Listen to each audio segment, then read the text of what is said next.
one of my favorite movies is The Biggest Little Farm, Oh which yeah, I love it. it's a great movie, and it's really very, very fun to talk to see the difference between somebody who took the time to do it right and then tried to listen to the land and see what was going to happen and then sort of adapt their practices to it.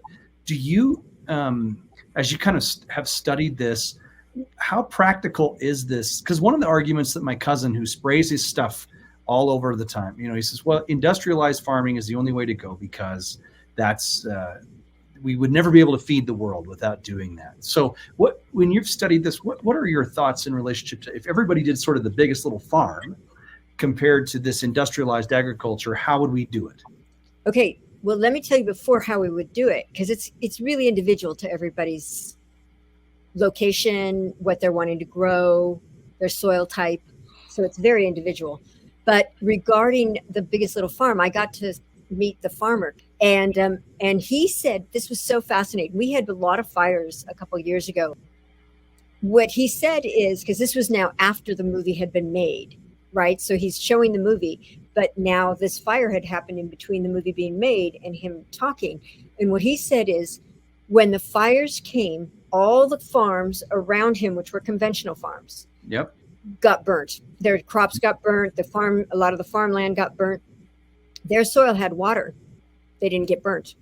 It's crazy. Then all those farms lost 2 foot of topsoil because there was big rains afterwards. So they lost 2 foot of topsoil, and then his farm didn't lose any because everything was planted. Everything had green on it. And I love that. Yeah.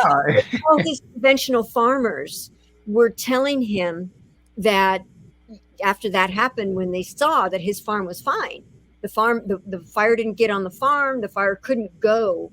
I mean, I guess if there had been a spark that went as far as this farm, but I think he has a pretty large farm. Yeah. Or they have a pretty large farm.